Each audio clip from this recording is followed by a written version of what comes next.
Hola, ¿qué tal? Buenas tardes. Los saluda su amigo Buenas Elías tardes. Buecas y les doy a todas y a todos nuestros amigos que están conectándose con nosotros directamente a través de esta vía digital de Zoom a nuestra entrevista semanal. Muchas gracias por estar aquí con nosotros. Agradezco su confianza en este programa. Ya llevamos pues más de año y medio transmitiendo nuestra entrevista cada jueves, cada semana, y pues ahora tenemos también una entrevista muy interesante sobre un tema muy importante ahora del ámbito jurisdiccional. Hemos siempre comentado que la labor de nuestra revista Foro Jurídico, de este programa, pues es analizar y difundir los aspectos más relevantes de la agenda nacional en el ámbito jurídico, pero también en el ámbito jurisdiccional, en el ámbito legislativo y en el ámbito académico igualmente. Les agradezco también su presencia, su acompañamiento y su confianza a quienes nos están siguiendo a través de Facebook Live. Bienvenidos. Muchas gracias. Pues bueno, hoy vamos a tratar sobre un tema muy interesante, una entrevista sobre un tema vinculado al Poder Judicial de la Federación, hablar sobre este importante órgano que es el Consejo de la Judicatura Federal, y para ello hemos invitado a nuestro colega, doctor en Derecho y amigo, el magistrado José Faustino Arango Escamés, quien por cierto acaba de escribir y publicar un interesante libro sobre esta materia precisamente del Consejo de la Judicatura Federal. Ya platicaremos sobre este tema. Bienvenido, magistrado Faustino, muchas gracias por acompañarnos una vez más. Tú eres parte de Foro Jurídico, colaboras mucho con nosotros, pues frecuentemente con tus ensayos, artículos, reflexiones, comentarios. Así es que me da mucho gusto que estés nuevamente aquí en tu casa, que es Foro Jurídico. Gracias, doctor. Buenas tardes a todos los que nos escuchan. Pues agradezco de inicio al doctor Elías Huerta, quien siempre me ha dado los espacios y la apertura de colaborar tanto en la Asociación Nacional de Doctores en Derecho como en la revista Foro Jurídico y ahora pues en este programa, en diferentes espacios o con diferentes formas de expresar algunas reflexiones. También agradezco a la Asociación Nacional de Doctores en Derecho la oportunidad de tener este espacio para dialogar un poco sobre temas de la judicatura. Y adicionalmente, pues también agradezco a la plataforma de Foro Jurídico y su revista, que siempre me ha acogido muy bien con los ensayos y que ahora, pues en este tipo de debates o disertaciones, me dan la oportunidad también de hablar un poco de mi nuevo libro. Muchas gracias. Al contrario, gracias por estar aquí con nosotros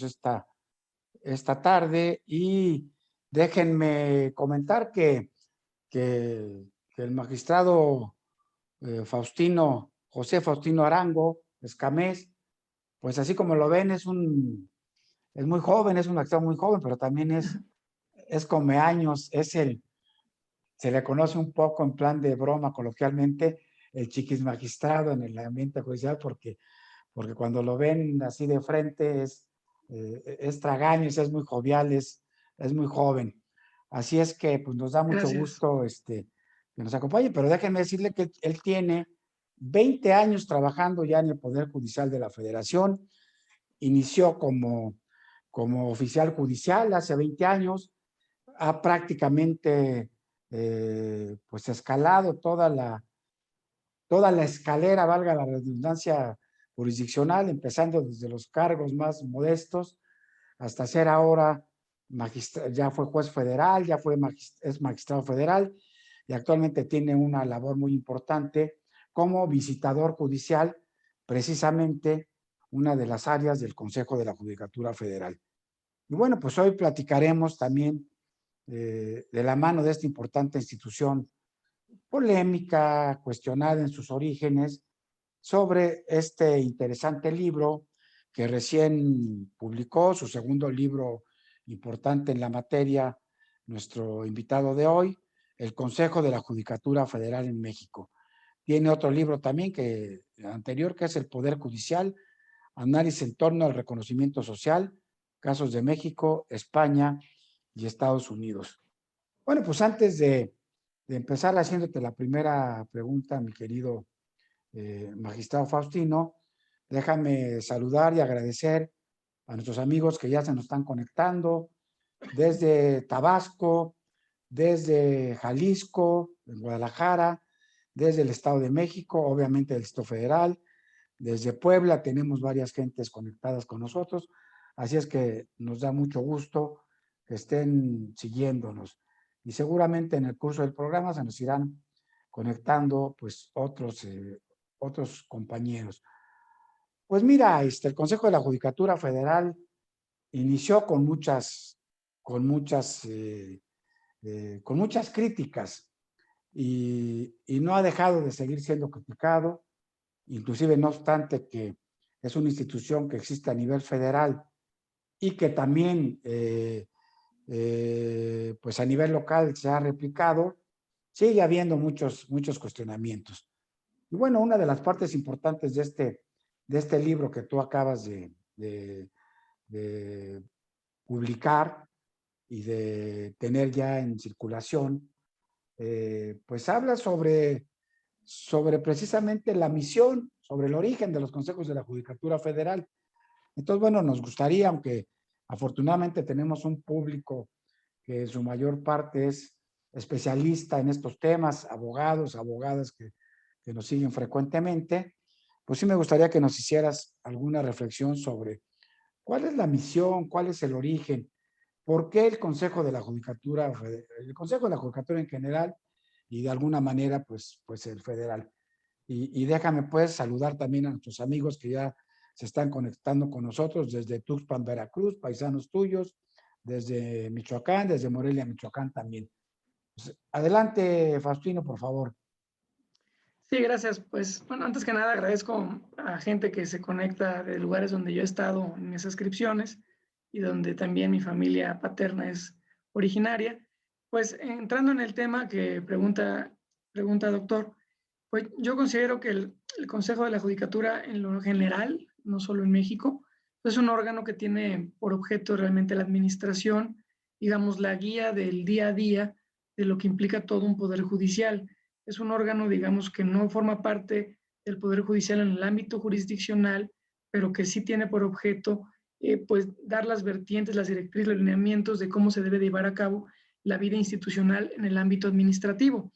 Podemos mencionar diversas facultades de cualquier tipo de consejo, en el caso de México, en el federal, pues facultades sancionatorias, facultades de administración, de adscripciones, de disciplina, de muchos aspectos, ¿no? Aunque también es cierto que los consejos de la judicatura tienen facultades materialmente, si bien no formales, pero sí materialmente jurisdiccionales. Tienen sus procedimientos también disciplinarios, procedimientos de responsabilidades administrativas, e inclusive tienen funciones materialmente legislativas porque emiten también acuerdos normativos que rigen al Consejo internamente, pero que también rigen a todos los juzgados y tribunales que están sometidos, digamos, al Poder Judicial de la Federación, siendo el Consejo de la Judicatura Federal Mexicano, pues el que rige esos lineamientos o el que los dicta o los menciona. En cuanto a visiones o misiones o propósitos de los consejos de la judicatura, yo precisamente en el nuevo libro hay un apartado en el capítulo 3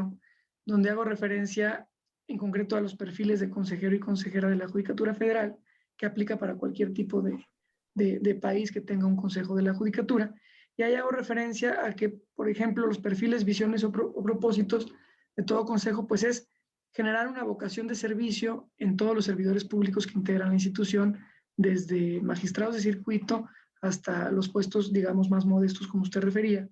También tiene como muy importante misión el seleccionar debidamente a los jueces y magistrados, jueces y magistradas, y en general a los secretarios, secretarias, actuarios y demás personal, dentro de personas que tengan no solo capacidades técnicas o capacidades jurídicas, sino también tengan los mejores perfiles más adecuados o más idóneos. Yo creo que todo consejo también tiene como misión una autocrítica y una autorreflexión. Si como consejo de la judicatura no vemos los hierros o las deficiencias o las áreas de oportunidad que tiene un poder judicial, pues no podremos nunca mejorar en esos sentidos o en esos aspectos que puedan ser mejorables. Creo también que todo consejo de la Judicatura Federal tiene por objeto, o los miembros que lo integran, tener siempre a la institución como primer plano y no cuestiones personales. Me parece también que deben de buscar un reconocimiento social en los justiciables y en la sociedad misma que los legitime frente a, digamos, a los justiciables en su actuación día con día. Asimismo, creo que debe de buscarse que toda esa administración se haga lo más austera posible y buscar la más cercanía social pues con las personas que van y litigan o que van y se someten a asuntos a la potestad jurisdiccional. Creo que el Consejo debe ser el puente entre los juzgados y tribunales con los justiciables bajo las medidas y lineamientos que ellos van dictando. Entonces, creo que el Consejo de la Judicatura en lo general, y en el caso mexicano federal no es la excepción, pues tiene desde luego grandes facultades, grandes funciones que tienen que ver mucho con la rectoría del Poder Judicial en su día a día, con las relaciones que hay también con la sociedad misma. Bien, te pregunto porque, bueno, en tu currículum veo que tú, además de que tienes tu doctorado en Derecho de la Universidad Benemérita Autónoma de Puebla,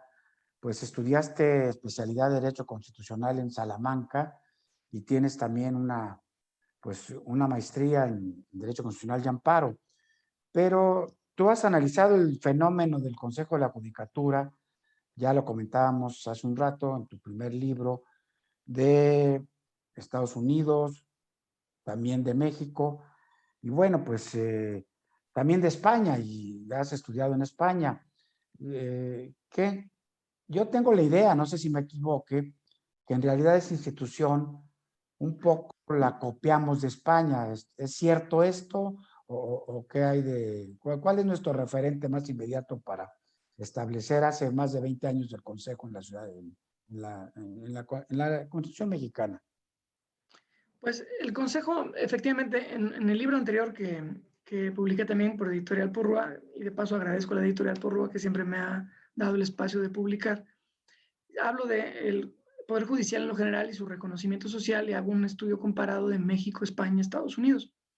Efectivamente escogí España porque tuve la fortuna de estar por allá y tener acercamientos con los tribunales, con el Consejo General del Poder Judicial que se denomina allá, que allá es un solo consejo, no hay federal y estatal, sino es un solo consejo.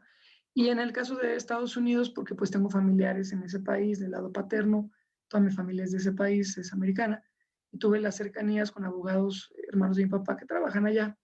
y pude ver también un poco cómo era el sistema jurídico allá. El Consejo de la Judicatura como tal en Estados Unidos no hay, porque es un sistema del common law de tradición jurídica muy distinta, en donde no hay una administración en sí similar a la que hay en el caso de España y México. De hecho, en el libro actual que recién publiqué, en el capítulo primero que hablo del origen y evolución de los consejos de la judicatura, hago alusión a que en Estados Unidos, a pesar de que no hay un consejo de la judicatura, sí hay ciertas secciones administrativas que regulan al Poder Judicial, tanto federal como local, porque en Estados Unidos sí hay la distinción tipo en el caso, como es en el caso mexicano. Y una de las propuestas que menciona el capítulo primero es que sí deberían de haber un consejo de la judicatura en el caso de Estados Unidos, aun cuando tenga una tradición jurídica distinta. Ahora, el caso de nosotros, digamos, el Poder de la Federación, el caso de México a nivel federal, pienso que su antecedente puede deberse a diversos factores, pero pienso que originalmente tiene su origen en el propio país nuestro, porque el Consejo de la Judicatura Federal Mexicano surge en el 1995, hace 25, 26 años aproximadamente, pero ya había consejos de la judicatura locales o estatales en México, en diferentes poderes judiciales de diferentes entidades federativas. Y pienso que se tomó un poco también la visión de que si ya existía un poder judicial federal, autónomo, independiente, como los tres poderes públicos de la Unión, pues que tenía que tener un órgano rector administrativo, como ya sucedía con los poderes judiciales locales en algunas entidades federativas y que venían funcionando adecuadamente. En el caso de España hay un Consejo General del Poder Judicial que se integra similar en sus miembros y sus funciones son prácticamente muy similares a las del Consejo de la Judicatura Federal Mexicano. Tienen también su escuela judicial, tienen también sus órganos de visitaduría, tienen diversas cosas similares, ¿no? Seguramente también por la tradición jurídica más parecida al caso español, podríamos pensar que también se tomaron algunas ideas para el Consejo de la Judicatura Federal Mexicano respecto del caso español. Se ha criticado mucho el número de miembros del Consejo de la Judicatura Federal Mexicano, su designación, de dónde proviene la designación, si el presidente del Consejo debe ser a la vez el presidente de la Suprema Corte de Justicia de la Nación, y algunos aspectos, pero finalmente, más allá de la integración o su designación, creo que sí tiene una razón de ser y creo que ha venido bien porque anteriormente al Consejo de la Judicatura, en el caso del Poder Judicial de la Federación, la Suprema Corte de Justicia de la Nación era la que absorbía todas las facultades administrativas, sancionatorias, de vigilancia, de visitaduría, de capacitación, y entonces la Corte, digamos, pienso yo que en el caso mexicano en concreto, no se consolidaba como un tribunal constitucional per se al 100%. Al quitársele todas las facultades administrativas que ahora ve el Consejo de la Justicia Federal desde el año 1995, creo que eso ha logrado que ahora la Suprema Corte a nivel jurisdiccional se haya consolidado más como un tribunal constitucional y se haya, digamos, distraído menos en ver temas que no son propiamente de control constitucional, como ahora ya lo viene haciendo. Faustino, déjame hacer un comentario para nuestro auditorio y para darle seguimiento a las siguientes preguntas que te voy a formular.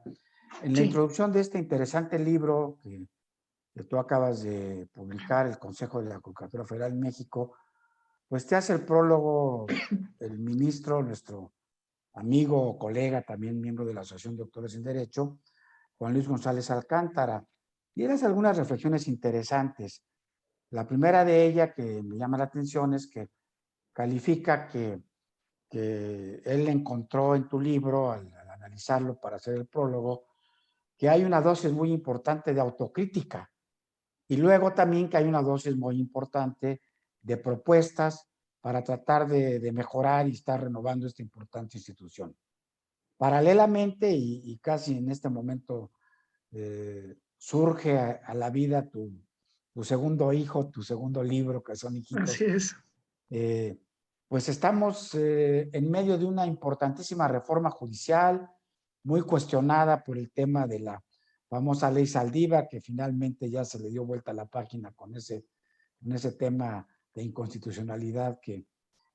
tuvo un artículo transitorio, el 13 de la Ley Orgánica del Poder Judicial de la Federación. Pero bueno,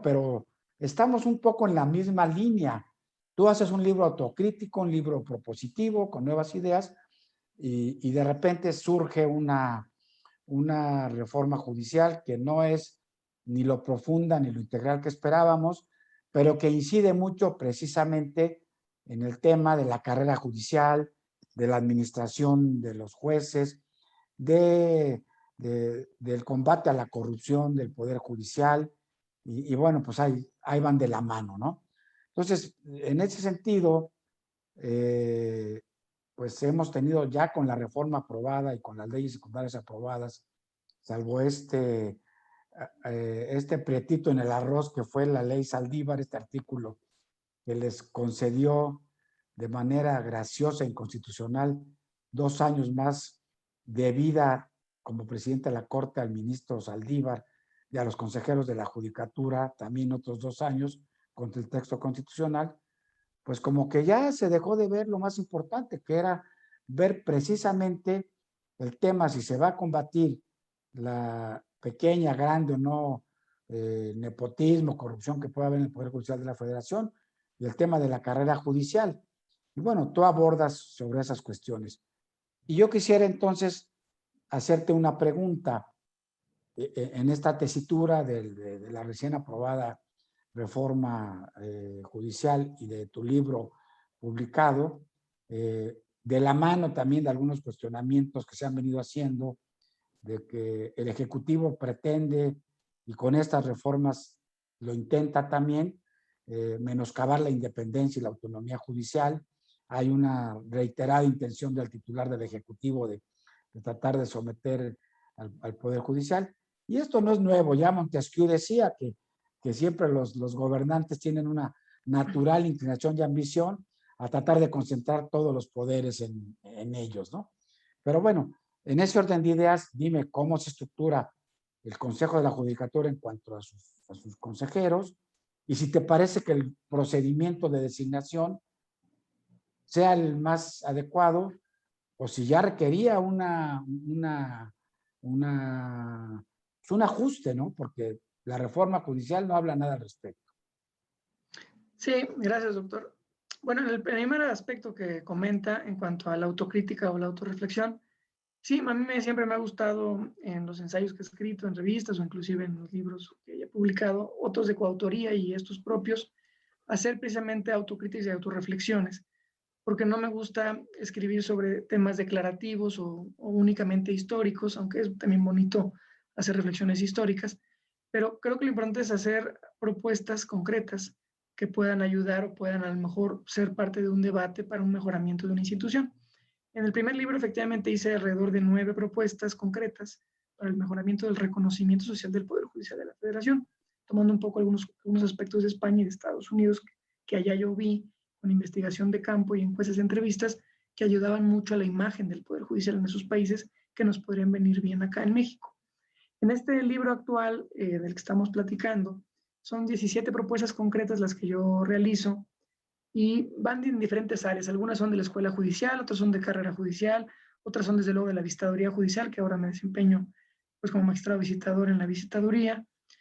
Otras van en relación en lo general con las labores del quehacer jurisdiccional, otras tienen que ver con cuestiones de ética o de buenas prácticas en el quehacer día con día de la labor cotidiana en los juzgados y tribunales,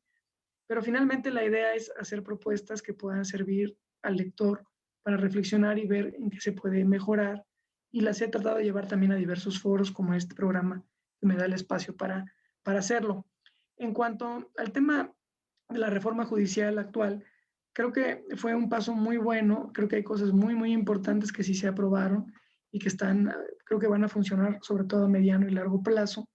Y efectivamente, justo cuando estaba la reforma ya por aprobarse,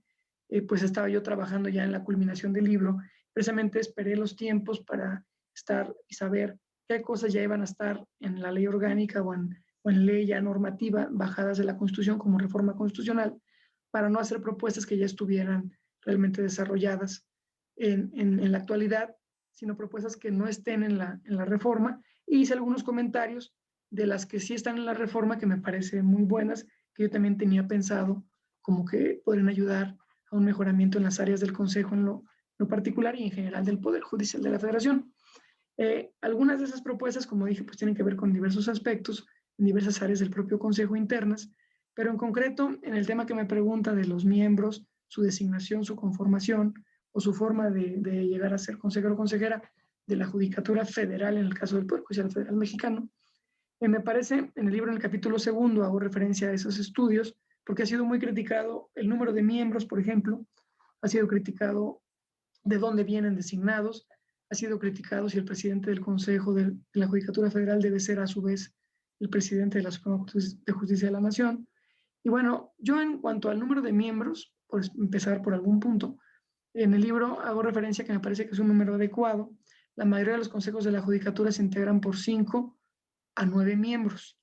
En el caso de México son 7, ya contando al señor ministro presidente, y me parece que es un número equilibrado porque en ocasiones, digamos, si hubiera ausencias en las votaciones por algunas licencias o ausencias de algún consejero o consejera, pues se tiene todavía un quórum importante para el debate y para la propuesta de ideas concretas sobre el tema que se esté discutiendo. Si tuviéramos un número de 3 o de 5 consejeros o de 4, pues de entrada los pares no serían buenos por los empates y los impares bajos, pues no ayudaría cuando haya ausencias de consejeros y consejeras. Entonces creo que el número de 7 es bastante adecuado, ¿no? En el tema de la designación, creo que también lo pongo en el libro, me parece adecuado la pluralidad. Una de las propuestas de la reforma, eh, bueno, no de la reforma, sino de lo que se escribía mucho antes de la reforma en el Senado, se debatía en el Senado, es si debían ser seleccionados prácticamente todos por el Senado, pero que fueran todos los consejeros, jueces,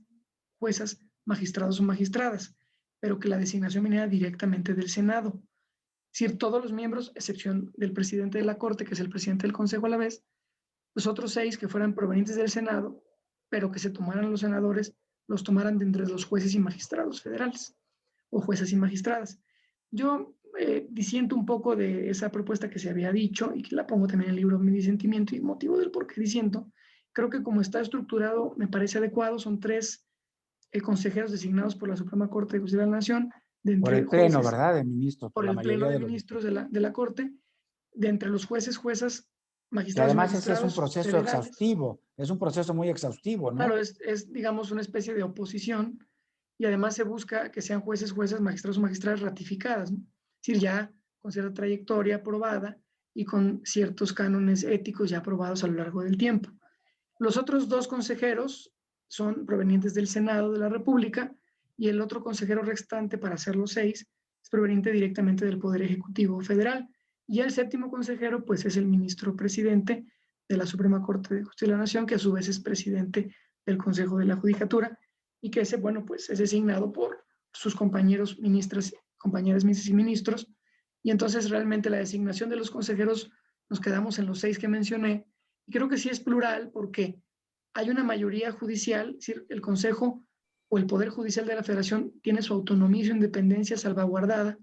en la medida en que la mayoría de los consejeros provienen de jueces, juezas, magistrados o magistradas, es decir, de la propia cuna del Poder Judicial de la Federación.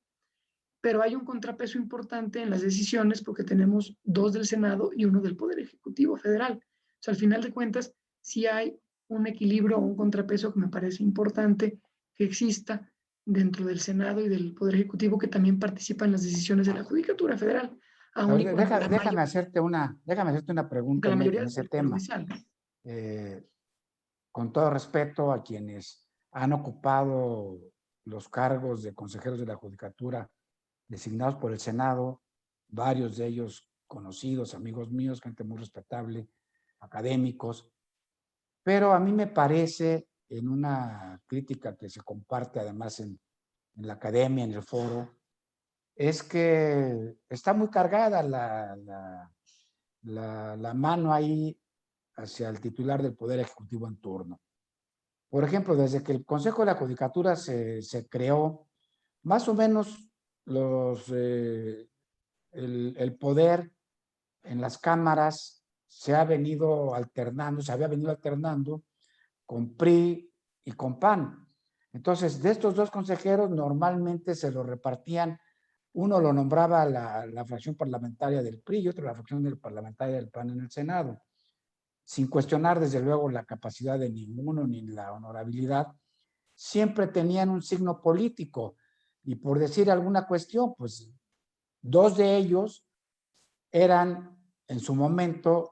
el director jurídico del Senado, vinculado al líder de la fracción mayoritaria en el Senado del PRI y posteriormente pues del PAN. Entonces, si por un lado uno lo nombra directamente el presidente de la República y en el manejo que nosotros conocemos anterior y actualmente de la mayoría parlamentaria, del que domina la mayoría parlamentaria, que es el partido en el poder, pues prácticamente son 3 designados por el presidente de la República a través del Senado. Y a mí me parece que ese es un procedimiento que debería de cambiar para que tengamos gente, sí, plural, que equilibre, pero que tenga un poco más de requisitos, que no sean emisarios de las decisiones de los grupos políticos o del presidente de la República. Y lo acabamos de ver en un hecho verdaderamente lamentable. A veces la gente o algunas personas de nuestro auditorio que son partícipes del gobierno actual de la República, pues a mí me parece muy lamentable. Este es un programa completamente plural para que todos opinen, de difusión, pero me parece muy lamentable que hace algunos días el presidente de la República en una mañanera prácticamente regañó a los 3 consejeros de la Judicatura, los 2 puestos por el Senado, el puesto por él, porque decía que no estaban haciendo nada para sancionar jueces, y diciendo literalmente, pues si para eso los mandé, o sea, confesando que es una decisión que si bien los nombró el Senado, pues él la tomó. Entonces yo creo que bajo estas experiencias, esa es mi opinión, y por eso sí te la quiero decir, creo que debería de haber ahí una variante, que tenga un poco más de requisitos a los que nombren los senadores y que no sean gente tan vinculada a los partidos políticos mayoritarios. No sé cuál sea tu reflexión. Sí, es interesante y qué bueno que comenta, porque comentaba yo, o decía yo, la arista que se veía de que todos los consejeros y consejeras de la Judicatura fueran jueces y magistrados, o jueces y magistradas, pero que los nombrara todos el Senado. Eso yo no lo vería bien porque aunque sería una pluralidad de juezas y jueces y magistrados y magistradas como consejeros, finalmente el Senado tendría un poder muy alto sobre el Consejo de la Judicatura porque aunque todos fueran jueces y magistradas, finalmente como los nombraría el Senado, habría una injerencia que se puede, digamos, enrarecer el ambiente a la hora de las designaciones o a la hora de los perfiles y a lo mejor se buscaría jueces y magistrados que tuvieran alguna afiliación política, alguna preferencia política y se pondría al Consejo, digamos, en mi perspectiva, en un órgano que no podría ser muy autónomo e independiente. Ahora, del otro lado, que es lo que usted comenta, doctor, que fueran, digamos, prácticamente todos del Poder Judicial de la Federación, para que no tuviera injerencia el Senado y el presidente de la República, porque digamos que los que nombra el Senado, pues muchas veces tienen afinidad con el presidente de la República y es como si el presidente de la República nombrara a tres. Es interesante ese aspecto. Yo creo que lo ideal es buscar perfiles, sea que sean el interior del Poder Judicial o fuera del Poder Judicial, pero que tengan cierta experiencia en la judicatura. No sé, tal vez personas que hayan sido senadores o diputados, pero hayan estado en Comisión de Justicia, personas que hayan tenido antecedentes en judicaturas locales o que hayan escrito, trabajado, o académicos inclusive que escriban mucho sobre poderes judiciales, que sepan, que tengan un poquito más de experiencia en el tema de la judicatura. Ahora, yo sí creo y sí defendería el tema de que hubiera pluralidad en la integración del Consejo de la Judicatura, porque pensamos que todos los consejeros fueran jueces, juezas, magistrados o magistradas y que los nombrara todos la Suprema Corte de Justicia de la Nación. Supongamos que en lugar de los 3 escaños que tiene para nombrar la Suprema Corte de consejeros y consejeras entre jueces, jueces y magistradas, tuviera los 6. Pienso que también eso implicaría que la percepción social o la imagen institucional hacia afuera, es decir, la sociedad nos vería como que el consejo, que es el órgano rector, sancionador, disciplinario, de vigilancia, de control, está integrado por puros jueces y magistradas que nombró a su vez la propia Suprema Corte de Justicia de la Nación. Entonces eso ya también restaría un poco de credibilidad o de legitimidad frente a la opinión pública y frente a la sociedad en sí misma. Y tampoco sería bueno. Por eso creo que el equilibrio de que si haya pluralidad en la designación, provengan de diferentes voces, de diferentes poderes, sí es adecuada, siempre y cuando se mantenga la mayoría, en mi opinión, de consejeros y consejeras que provengan del Poder Judicial de la Federación, porque de otra forma se prestaría a que si no el Senado y el Poder Ejecutivo controlaría, como usted comenta, controlaría las decisiones, porque pensemos que los del Senado también son afines al presidente. Si le diéramos un escaño más al presidente y que tuviera 2, más los 2 del Senado, ya serían 4, y nada más le quedarían 2 al Poder Judicial, más el ministro presidente, habría mayoría de consejeros fuera del Poder Judicial, que podría afectar mucho las decisiones autónomas independientes que debe tener como poder, porque el Consejo es parte del Poder Judicial. Si es un órgano administrativo, creo que pertenece internamente al poder público, que debe ser autónomo e independiente. Entonces yo creo que el equilibrio justo y medio sí puede encontrarse entre la designación actual de 3 del Poder Judicial, 2 del Senado, 1 del Poder Ejecutivo y el ministro presidente, que pues tiene su bagaje también de carrera judicial o bien ya su experiencia como ministro en los menesteres judiciales y puede tener también la experiencia de saber cómo votar para un voto de calidad, digamos, en una decisión, pensemos, importante, mayoritaria o dividida. Entonces, sí creo que es importante el justo equilibrio. Sí entiendo la problemática que usted comenta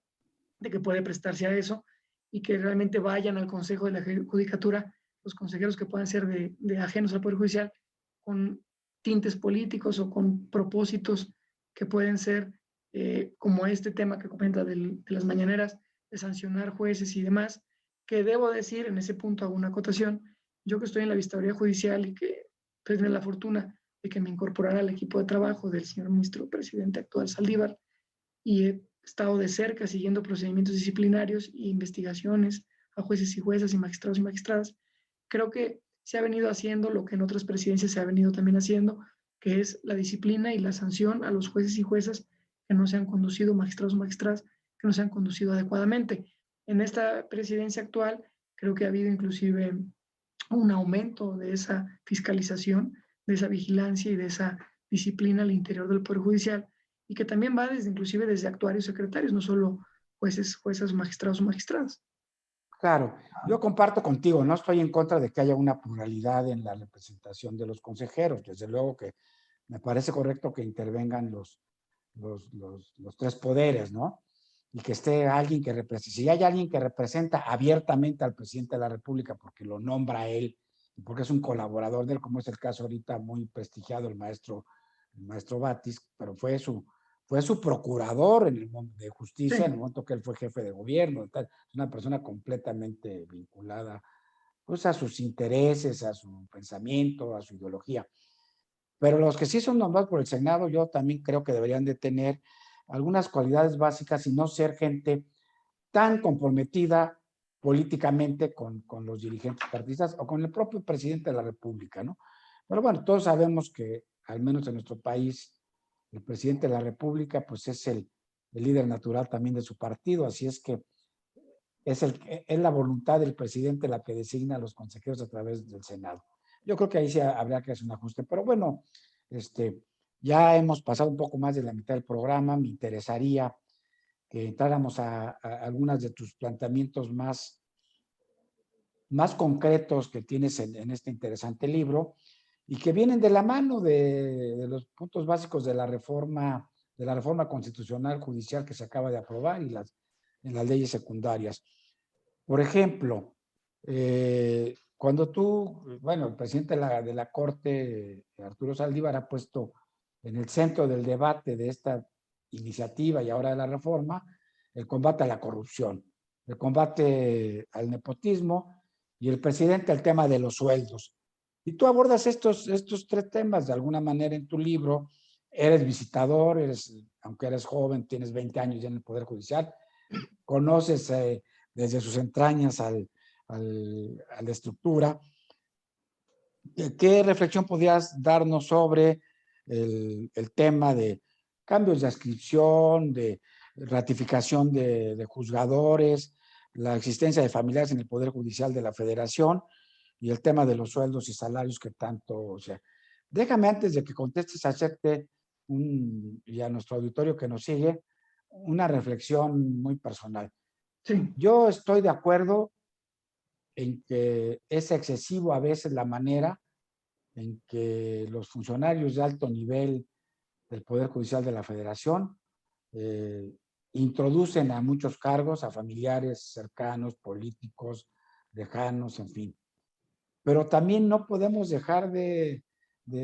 soslayar un hecho natural de la vida. Pues si yo soy marinero y mi hijo es marinero y mi nieto es marinero, pues es natural que yo quiera ser marinero. Si mi papá es juez y mi abuelo fue juez y es magistrado, pues es natural, y yo soy abogado y estudié leyes, pues es natural que yo aspire a tener el ejemplo de mi papá. Decía Macarenco, el padre de la pedagogía, pues que el ejemplo es la mejor manera de educar y de enseñar. Entonces, yo creo que no tiene por qué satanizarse el hecho de que uno o dos familiares, en fin, los hijos de un funcionario, que lo vemos con muchos ministros a través de toda la historia del Poder Judicial, pues cuántos jueces, magistrados no han sido hijos de ministros prominentes, ¿no? Entonces yo creo que tampoco se debe de satanizar. Es un comentario mío, una opinión sí. personal, antes de que tú nos des tus puntos de vista, que los abordas en el libro y que los tienes además como funcionario importante que eres del Poder Judicial Federal. Sí, gracias, doctor. Y sí, agradezco sus comentarios de también conocer su opinión sobre el tema de los familiares y el denominado nepotismo, ¿no?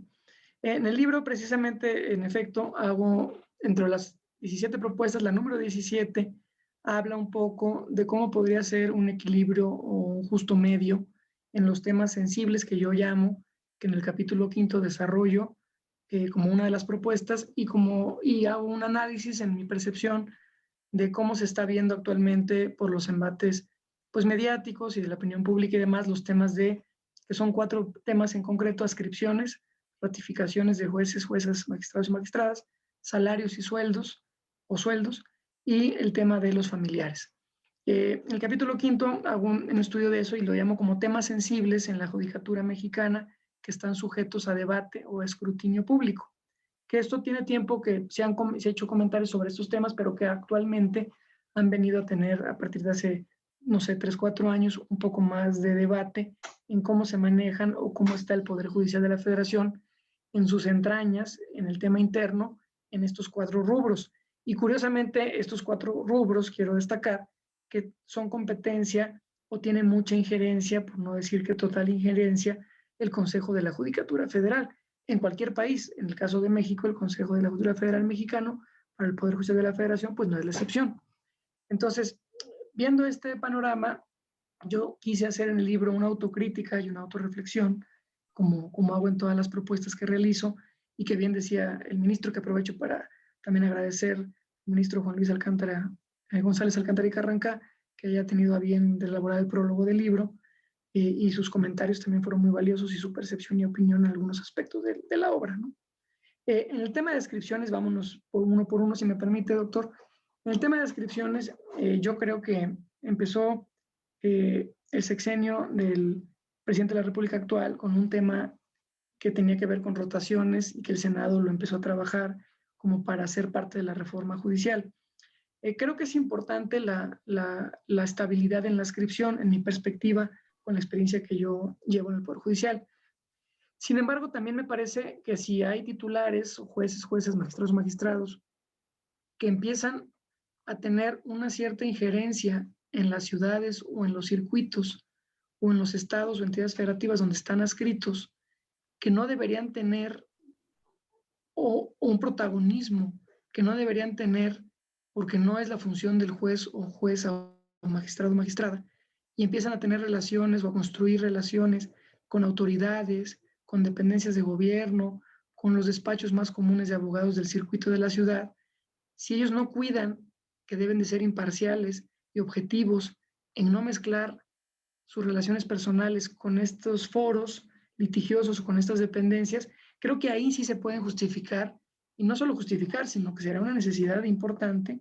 el cambio de adscripción, ¿no? Es decir, yo lo que veo en concreto es que puede tener un juez, un magistrado poco tiempo en una adscripción, poco tiempo, pero si empieza a crear esas telas clientelares o a tejer esas relaciones de protagonismo con las dependencias, foros o instituciones o litigantes, aunque lleve poco tiempo, pienso que podría ser merecedora un cambio de adscripción,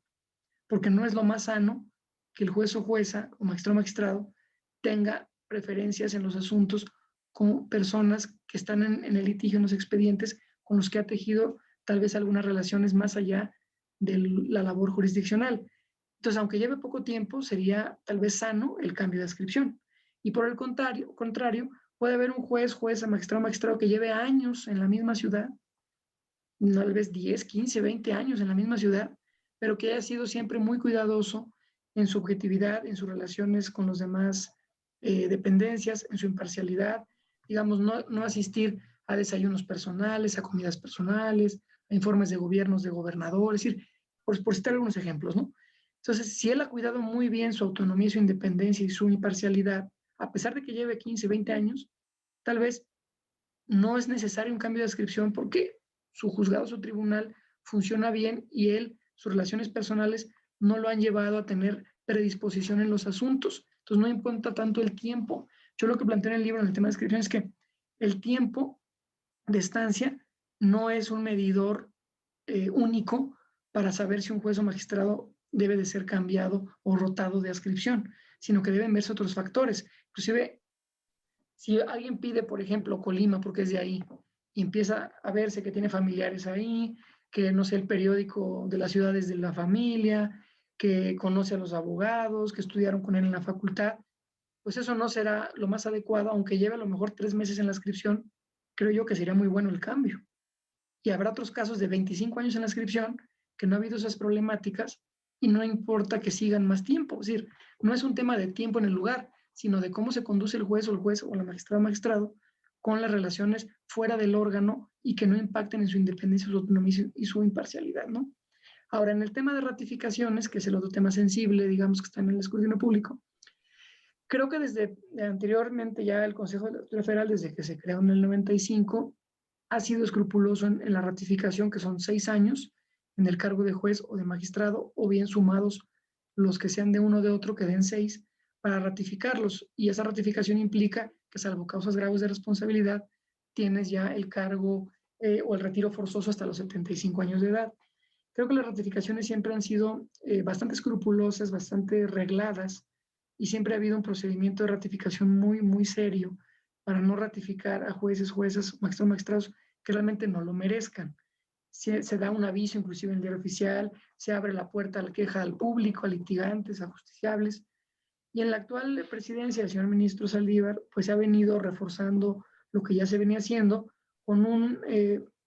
poco más, digamos, de escrutinio en el analizar también los perfiles, analizar inclusive en el acuerdo del Consejo, hay un acuerdo que tasa las formas de la ratificación, tasa también las formas de las inscripciones, que lo comenté anteriormente. O sea, es decir, yo pienso que tampoco es regalar la ratificación por regalarla a cualquier persona solo porque ya lleve 6 años. O sea, no basta que lleve 6 años, sino creo que sí es importante ver cuál es tu perfil, qué has dado tú al Poder Judicial en esos 6 años como titular, o qué has aportado tú inclusive académicamente o en tus resoluciones, ¿no? Pero tampoco creo que sea bueno no ratificar solamente por tener tal vez algunas quejas en trámite que no se han decidido, o alguna tal vez sanción menor como amonestación o apercibimiento, cosas tal vez que fueron hierros del titular, que ya se le sancionó y que los corrigió. Tampoco es para satanizarlo, diría, como usted comenta, y por eso no ratificarlo. Creo que tiene que buscarse un justo medio ahí, ¿no? En el tema de salarios y sueldos es todavía un poquito más debatible, o está un poquito más en opinión pública, porque se nos percibe, eh, digamos, para las personas que ganan mucho dinero en la iniciativa privada, les puede parecer poco los sueldos y salarios que tenemos, pero para la gran mayoría de la población que tiene, digamos, un ingreso medio, lo ven como un ingreso alto. Yo siempre comento cuando he platicado en estos foros del tema de sueldos, que es un tema muy delicado, y más porque el interlocutor y el que está hablando, que soy yo, pues soy parte del Poder Judicial y soy magistrado de circuito, y entonces estoy hablando de algo que yo mismo recibo el mismo sueldo de lo que estoy hablando, sea para criticarlo, para no criticarlo, pero yo mismo lo recibo, pues se ve un poco, digamos, extraño que yo sea el que hable del tema. Pero yo lo que diría, para no meternos en si es bajo, si es alto, yo lo que diría es, si uno quiere ser rico, millonario en el Poder Judicial de la Federación, pues mejor que se salga del Poder Judicial de la Federación, porque no es la carrera judicial para eso. Es decir, la carrera judicial no es para ser rico ni millonario. Eso estoy completamente convencido. El que quiera eso, que se vaya a otras áreas del derecho que no sea el Poder Judicial de la Federación. Porque por más que los sueldos sean muy decorosos, no debemos de buscar ser ricos o millonarios en la institución. Eso no es el camino. Pero también pienso que no podemos tener sueldos, digamos, en un nivel que a la gente o a los justiciables les dé desconfianza que cualquier parte, cualquier litigante puedan llegar a modificar el sentido de un fallo con base en un tema económico. También pienso que debe de estar privilegiado el tema del sueldo y del salario en función de la estabilidad del profesionista, que en este caso sería el servidor público judicial, y también de la seguridad de que en los expedientes hay una imparcialidad de objetividad garantizada o, digamos, arropada por la independencia que la da también, en cierto modo, entre otras cosas, el sueldo y el salario. Entonces, a mí me parece que debe haber también una justa medida de decir, pues no debe ser un sueldo, un salario que enriquezca a los magistrados y jueces o a los secretarios o actuarios, que los haga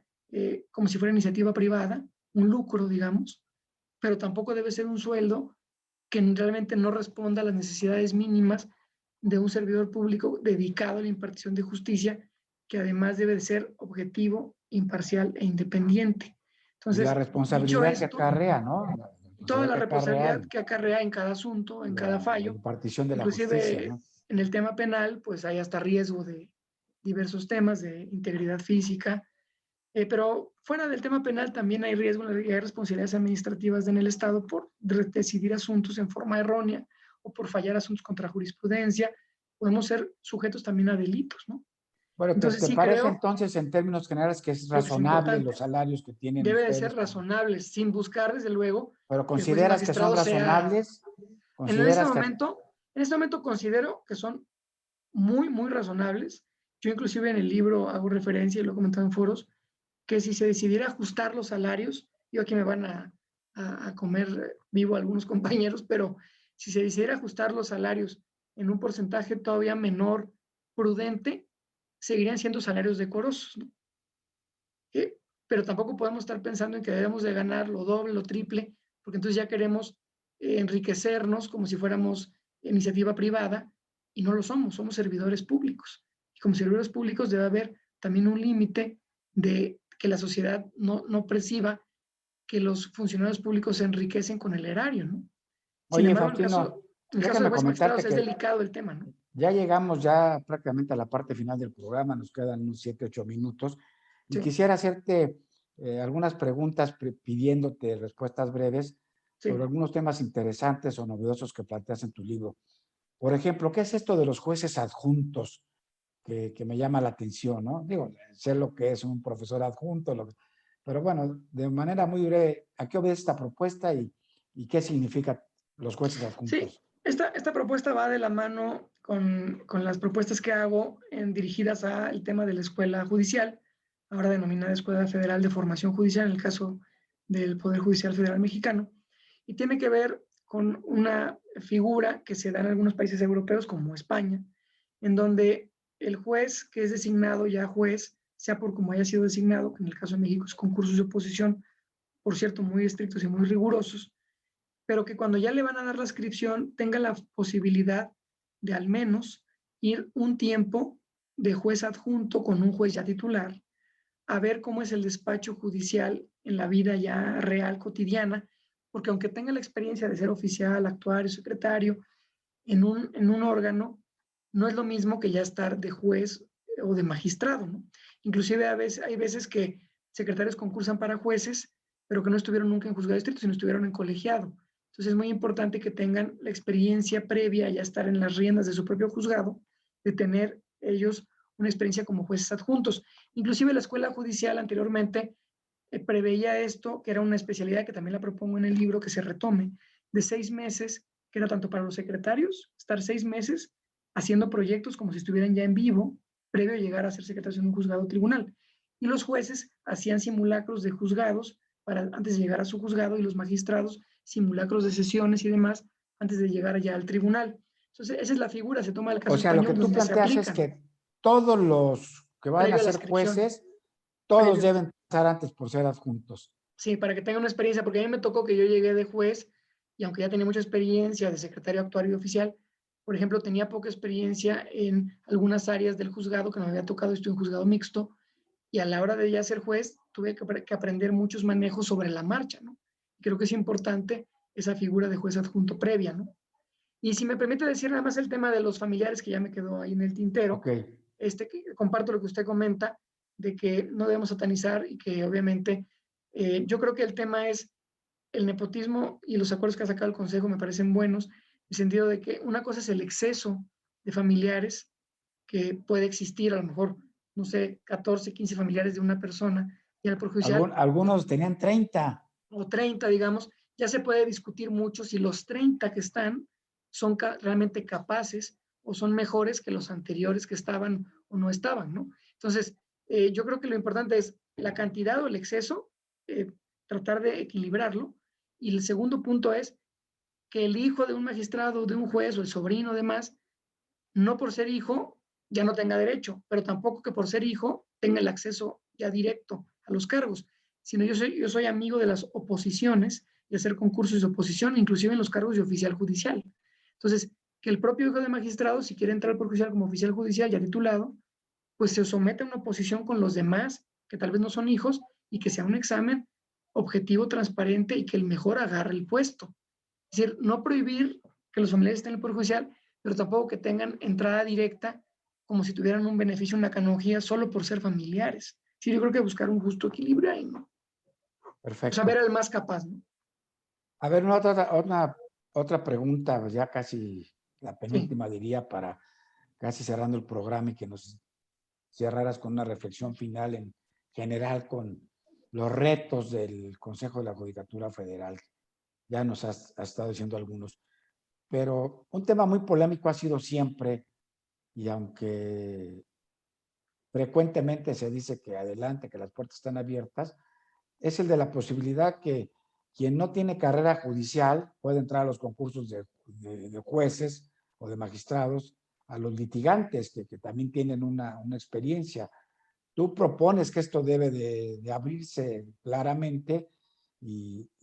nadie dice que no en la teoría, pero en la práctica nunca los abren, siempre son cerrados y cuando los abren, pues no hay realmente posibilidades que la gente de fuera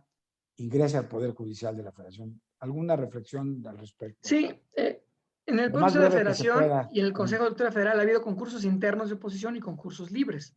Ha habido, desde luego, muchísimos más concursos internos que concursos libres. Pero yo sí creo que los concursos libres son sanos. Creo que es importante también que gente que no tiene la carrera judicial,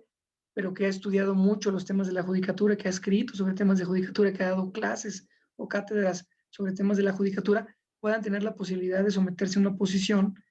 inclusive compitiendo con gente que está dentro de la judicatura internamente, y si logran ser vencedores, pues es porque tienen los conocimientos suficientes. Y creo que siempre aporta mucho que haya jueces, juezas, magistrados y magistrados que, si bien no tengan una carrera judicial tan amplia, sí tengan una experiencia en otros ámbitos académicos o demás dentro de la judicatura o temas de la judicatura, y aportan una visión. La propia Corte se ha visto, el ministro Cosillo, José Ramón Cosillo, ya ministro en retiro, u otros ministros que han venido de la academia, el propio ministro presidente que estaba en el foro litigioso, han dado una perspectiva interesante en las decisiones de la Corte y desde luego han aportado muchísimo desde su perspectiva por sus grandes conocimientos, sus grandes trayectorias, ¿no?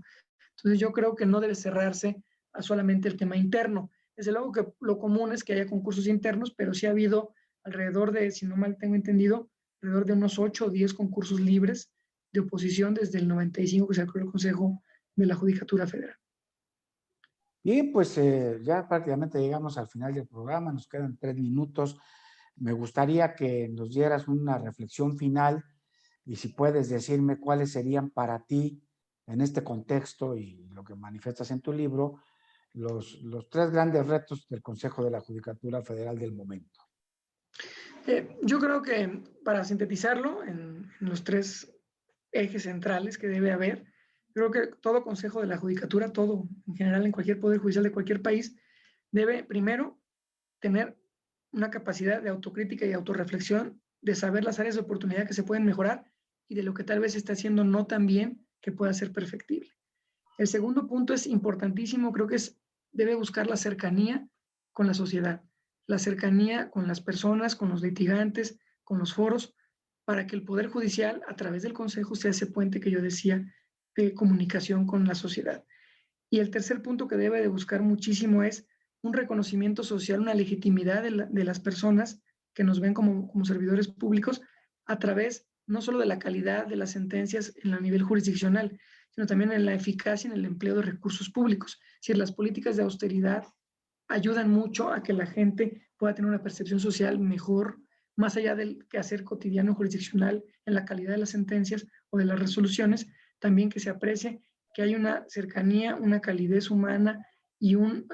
digamos, misión o propósito de no,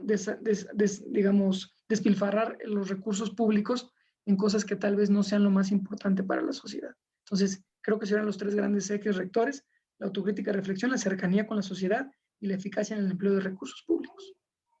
Pues muy bien, Faustino, la verdad es que ha sido muy interesante, Gracias. muy rico en propuestas. El análisis, la verdad que pues aquí me sumo a las felicitaciones de las gentes que seguramente estás viendo tú. Hoy hemos tenido mucha